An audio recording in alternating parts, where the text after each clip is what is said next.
अपने प्राणों की चिंता न करके अपने बच्चे की चिंता का कितना कितना उसको ध्यान है, कितनी चिंता कर रही है, कितना ख्याल।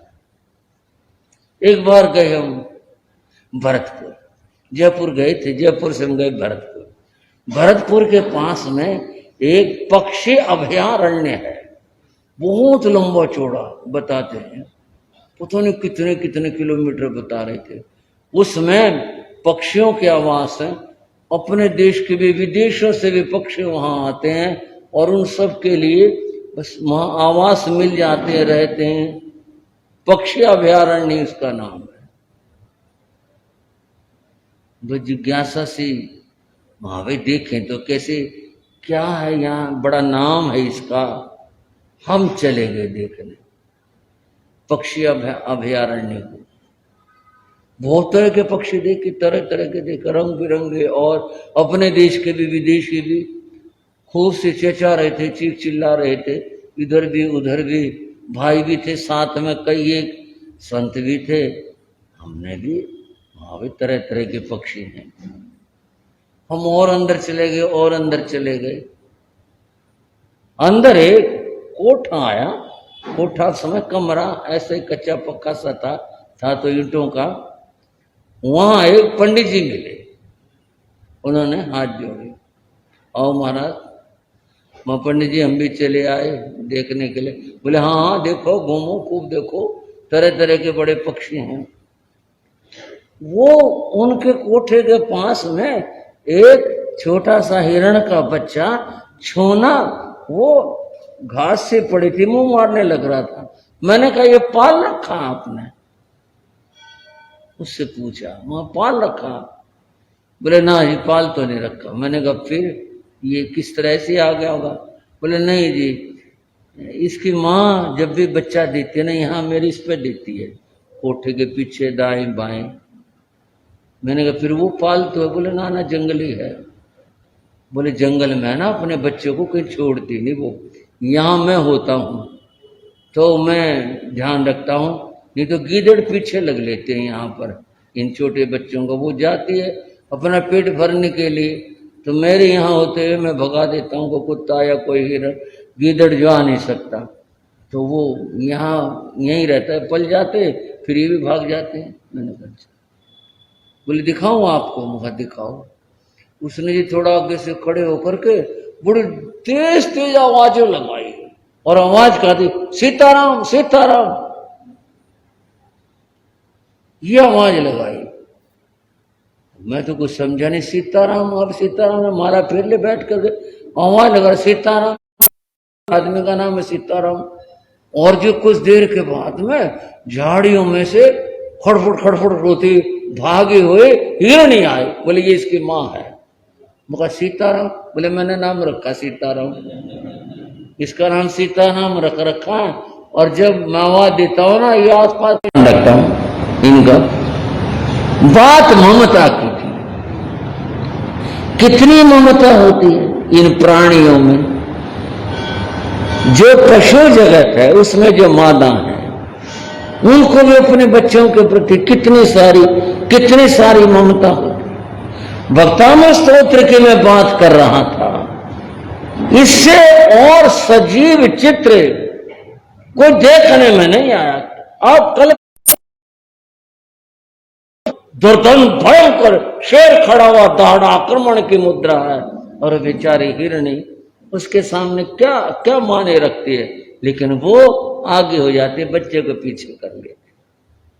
इसीलिए तो कहा कि माँ की ममता के बराबर कुछ संसार का रहा कि भाई कोई अंदर जीवित हो, दबा पड़ा हो, उसका जो भी कुछ है इस तरह का जीवित हो तो मिल जाए, नहीं तो उसका संस्कार हो। एक मकान गिरा, उसकी छत को हटाया गया। इसमें विदेशी लोग भी आए थे और कुत्ते ने कहा था, सुनकर बताते थे यहाँ की इसके अंदर है कुछ है, तो उसकी छत को हटाया गया। अंदर क्या दृश्य आया, उसके फोटो आए अखबार में। क्या दृश्य था?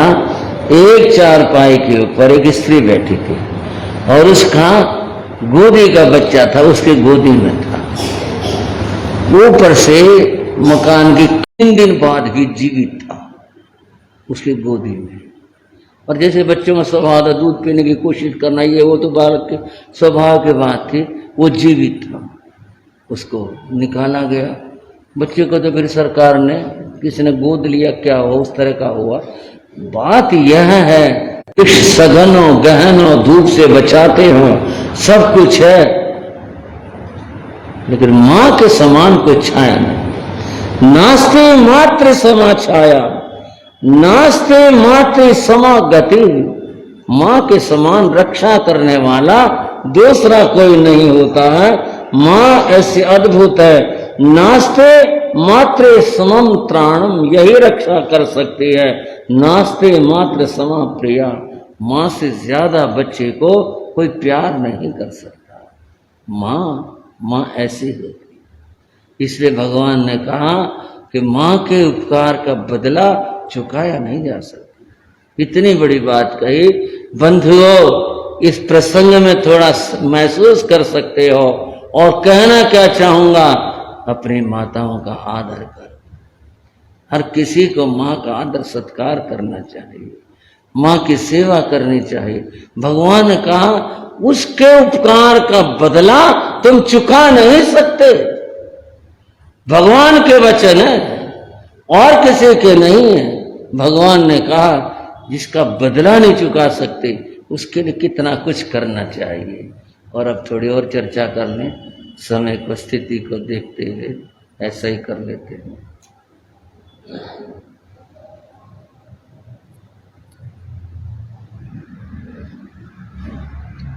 बंधुओं, आप सुन रहे थे स्थूल भद्र मुनि के चरित्र, और इस चरित्र में आप उनके जीवन के विभिन्न प्रसंगों को सुन चुके हैं। जीवन का क्रम और समय आगे बढ़ता है, समय का पहिया चलता है आगे क्या। एक ऐसा समय आया कि जब भद्रबाहु स्वामी ने आचार्य संभूत विजय को सूचित किया।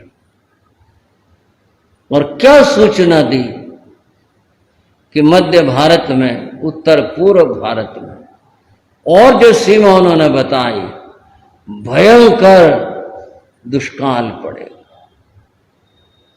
और यहां तक कि बड़ा मुश्किल हो जाएगा जीवन जीना। इसलिए आचार्य प्रवर, आप जो भी संघ की रक्षा के लिए कर सकते हैं वह आपको करना चाहिए। भद्रबाहु स्वामी, उनके जिम्मे ज्ञान की बात थी। संघ व्यवस्था संभूत विजय के पास थी। उन्होंने जाना जब ये कह रहे हैं भद्रबाहु जो शुद्ध केवली हैं, इनकी बात तो गलत हो ही नहीं सकती।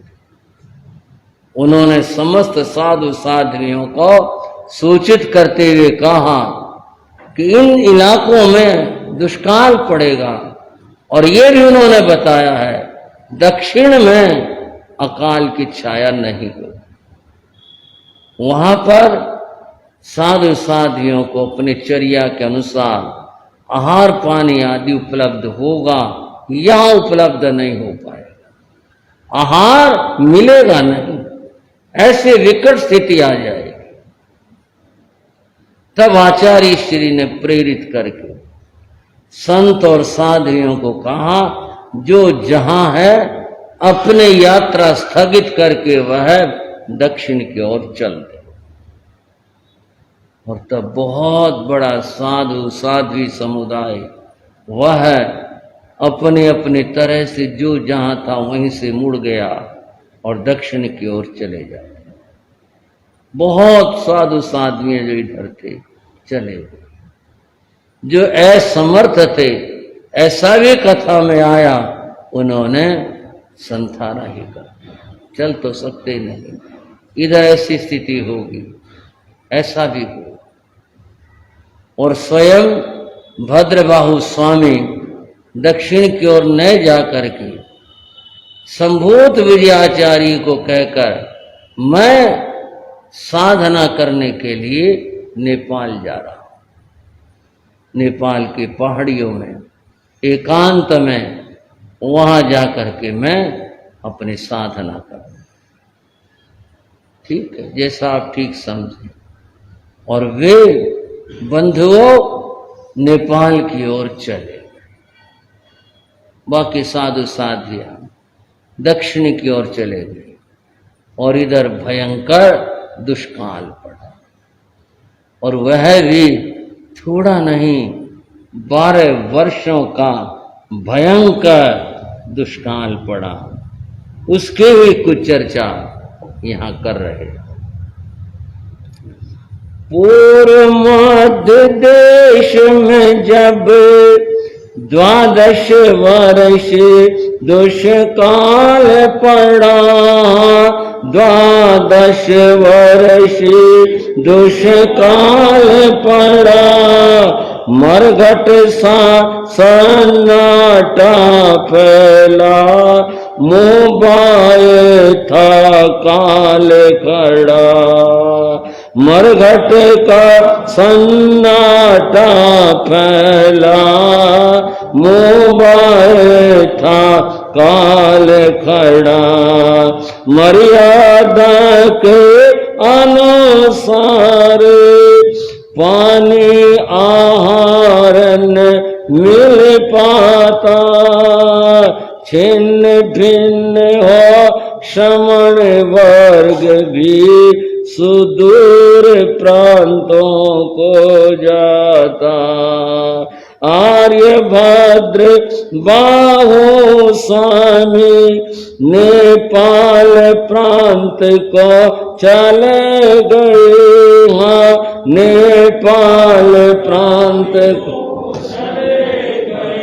महाप्राण की कठिन साधना ध्यान लीन हो करने लगे।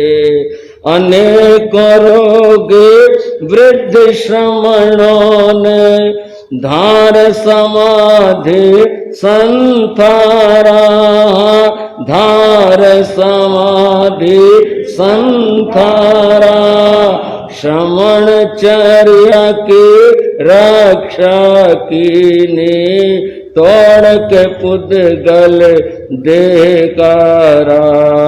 अपनी आयुष पूर्ण कर कर सुरपुर गमन कराते हैं। जिन शासन गौरव गाते हैं, जिन शासन गौरव गाते हैं, जिन शासन गौरव गाते हैं, जिन शासन गौरव गाते हैं। जो मैंने अभी बताया था काव्य पंक्तियों में, उसी बात को दोहराया गया। श्रमणों की ये स्थिति बनी थी, सब व्यवस्थाएं छिन्न भिन्न हो गई थी और संभूत विजय संतों को लेकर दक्षिण को चले गए। भद्रबाहु स्वामी योग की सर्वोच्च साधना है, जिसका नाम महाप्राण साधना है। क्या नाम है? महाप्राण साधना। प्राण श्वास को कहते हैं। महाप्राण नाम श्वास साधना जो स्वरूप है, वो साधना वहां जाकर के वे करने लगे, करते रहे। समय भी व्यतीत होता रहा। गृहस्थ वर्ग के ऊपर भी बहुत बड़ी विपत्ति और मुसीबत। अकाल की बात क्या की जाए। ऐसा सुनते हैं बड़ों से, हरियाणा और इस इलाके में संवत 95-96 में अकाल पड़ा था। संवत अब चल रहा है 2080 और वो था 1995-96 संवत। भयंकर अकाल पड़ा था। लोगों ने अन्न तो कहाँ मिलना था, जो ये झाड़ियां होती जिन पर बेर लगते हैं ना, ये झाड़ियां पीस करके थोड़ा सा आटा मिला करके इसकी रोटी बना के खाई थी। सोचो कितना कितना भयंकर समय होगा, कितना। पशुओं के बाद लोगों ने पशु खोल दिए, भगा दिए घरों से कि हमारे घर पर मरेंगे, चारा डालने को है ही नहीं, पानी मिलता नहीं। कुछ लोग यमुना किनारे जाके छोड़ाए पशुओं को, बेचारे खुले फिरते थे पशु। इधर 12 वर्ष का इतना बड़ा इतना लंबा काल पड़ा था, सारी व्यवस्थाएं छिन्न भिन्न हो गई, धर्म जगत के भी और गृहस्थों के भी ऐसी स्थिति हो। समय कैसा भी हो, धीरे धीरे व्यतीत हो जाता। ये समय भी व्यतीत हुआ, वर्षा हुई, फिर से जीवन ने अपनी आंखें खोली, फिर से उम्मीदें जागी, चलो अब ठीक हो जाएगा, खेती हो जाएगी, फिर से लोग बस जाएंगे, ऐसी स्थिति हुई। संत जन जो इधर उधर बिखरे हुए थे, वे भी सब संपर्क करते हैं और संतों को भी निर्देश दिया कि आओ, चलो लौट कर आओ, अब समय ठीक आ गया है, और धीरे धीरे इधर लौट रहे लगे। और बंधुओं, उस समय में पाटलिपुत्र में एक मुनि सम्मेलन, और ये मुनि सम्मेलन और ये स्थूलभद्र के सानिध्य में हो। प्रश्न करोगे और बड़े गुरु सब वो, हर बात का उत्तर भी नहीं बन पाता। इतना ही है, भद्रबाहु तो आए नहीं थे, वो तो अपने साधना में थे। संभूत विजय का जिक्र नहीं आ रहा। जो स्थूल भद्र थे, ये 11 अंगों के ज्ञाता थे, विद्वान थे, और फिर इनका यश कीर्ति चारों ओर था। एक और बात में मैं सोचता हूं, युवाओं को भी हो सकता है, युवा मुनियों को बढ़ावा दिया गया हो।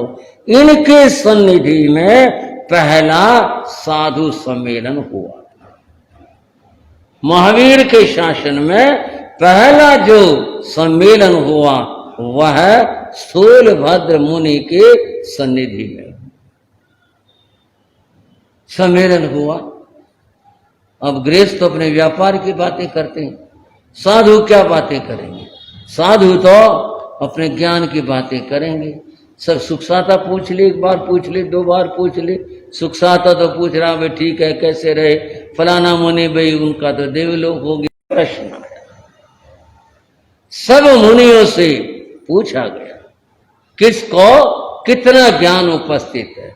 सम्मेलनों में तो, साधु सम्मेलनों में तो, मैं आज की राजनीति की बात तो नहीं कर रहा, न मैं गृहस्थों की बात कर रहा, न मैं साधुओं की बात कर रहा। जो आचार्य श्री आत्माराम जी महाराज उपाध्याय थे, उस समय हुआ था, बहुत साधु इकट्ठे हुए थे। उस सम्मेलन में मेरे बाबा गुरु महाराज भी थे, योगीराज श्री राम जी लाल जी महाराज भी थे। दिन में तो चर्चाएं होती थी, शास्त्र को लेकर, शास्त्र पाठों को लेकर, समाचारी को लेकर। रात में भी मीटिंग होती थी, साधु लोग बैठते थे।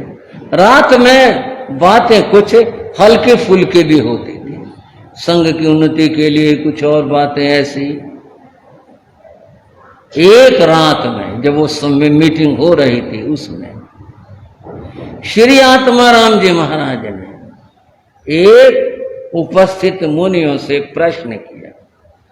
और क्या प्रश्न था कि मुनियों, आप में से बहुतों ने सारे शास्त्र पढ़े होंगे, कुछ ने कम पढ़े होंगे, कुछ ने कैसे पढ़े होंगे, कुछ ने टीकाएं भी पढ़ी होंगी। बड़ी अच्छी बात है जिसने जो पढ़ा, जो स्वाध्याय किया। मेरा तुम्हारे से एक प्रश्न है। सारे सावधान हो गए। मैंने भी पूछ दिया भाई किसको कौन कौन भक्तामर पढ़ता है, वहां भी सवाल कर दिया। वहां सवाल करने वाले उपाध्याय श्री थे। उन्होंने प्रश्न ये किया कि भाई हमारे वर्तमान में 32 शास्त्र हैं, 32 शास्त्रों का सार क्या है? कोई एक वाक्य में बताओ भाई 32 शास्त्रों का ये सार है।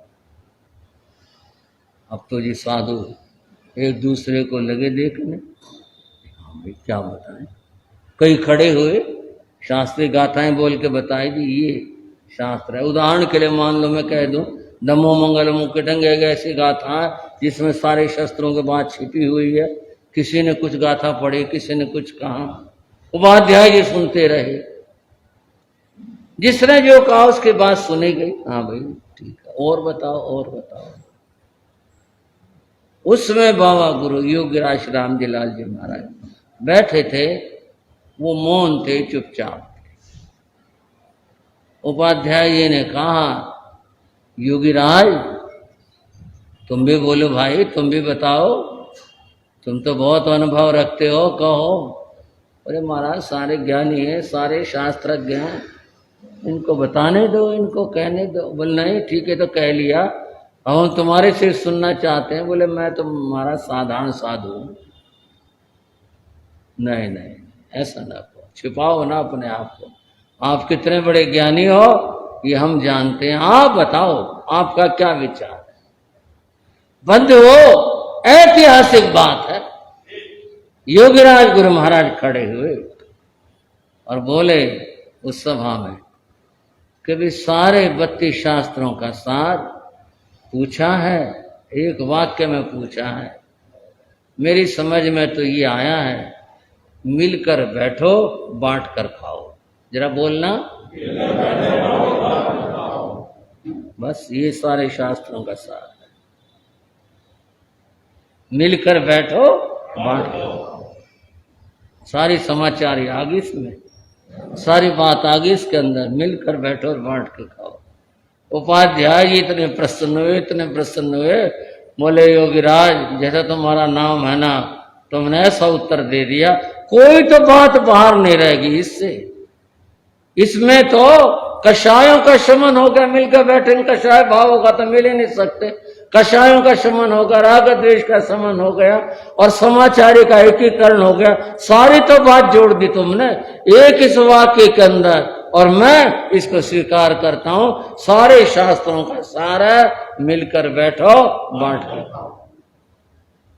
सम्मेलन हो रहा था, श्री स्थूलभद्र मुनि के सानिध्य में। उनको 11 अंग सूत्र याद थे और मुनियों को जो याद थे वो सुने गए। सब किसी को कम याद थे, संशोधन किया गया, सब कुछ हुआ। बात यहां कर अटके कि 12वां जो अंग शास्त्र है वो किसको याद है? वो किसी को याद है। कोई साधु ऐसा नहीं निकला जिसको वो याद होता, किसी को भी वो याद नहीं था। तो ज्ञान का विच्छेद हो गया। पूर्वों का ज्ञान, 14 पूर्व का ज्ञान तो उसमें ही है। सबसे बड़ा शास्त्र तो वही है, और वह अगर याद नहीं है, संग में से चला गया, बड़े दुख की बात है यह। तो फिर कैसे? किसी मुनि ने कहा वह भद्र बाहु स्वामी को याद है। किसको? उनको याद है, और वो सम्मेलन आए नहीं, और वे नेपाल में उसकी गुफाओं में वहां रहकर साधना कर रहे हैं। इस समय और कोई साधु नहीं जिसको 14 पूर्वों का ज्ञान। विज्ञान का विच्छेद नहीं होना चाहिए। उनको बुलाया जाए, उनको लाया जाए संघ में, और फिर उसके बाद में उनको कहा जाए कि वो पढ़ाएं सिखाएं, ताकि ज्ञान की परंपरा चलती रहे। सब ने इस बात का समर्थन किया। अब उनको कैसे बुलाते हैं, कैसे लाते हैं, बात तो थोड़ी सी हो पाए। चलो और आगे कहेंगे, मिलकर बोलेंगे। भारत मंगलाचार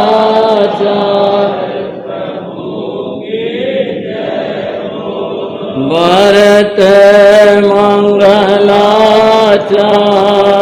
प्रभु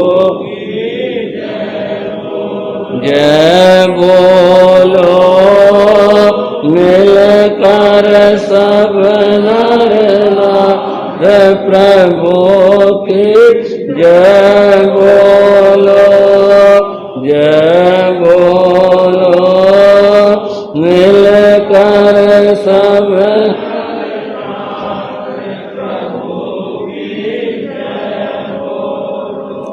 शासनपति भगवान का सुमरण करना है और इस तरह से करना है। ओम भगवते श्री महावीराय नमः। ओम भगवते श्री महावीराय नमः। ओम भगवते श्री महावीराय नमः। ओम भगवते श्री महावीराय नमः। ओम भगवते श्री महावीराय नमः। ओम भगवते श्री महावीराय। कम से कम 1 माला, 2 माला, 3 माला, जैसा इसका भाव हो, 5 माला, 11 माला, 21 माला प्रभु के नाम का सुमरण करें, अपने आप को धन्य बनाएं, कर्मों के निर्जरा करें। इस तरह प्रभु का सुमरण करके अपने जीवन को सार्थक करें। आपको ज्ञात ही है कि हरियाणा के सोनीपत नगर के अंदर हमारे ओजस्वी वक्ता श्री रमेश मुनि जी महाराज का मंगलमय चातुर्मास है और उनके सानिध्य में प्रवचन भास्कर श्री मुकेश मुनि जी हैं और तरुण तपस्वी श्री मुदित मुनि जी हैं। थाने 3 का वहाँ चातुर्मास हो रहा है। श्री मुदित मुनि जी का आजकल आइमबिल तप चल रहा है। श्री मुदित मुनि जी का आज 51वां आइमबिल व्रत।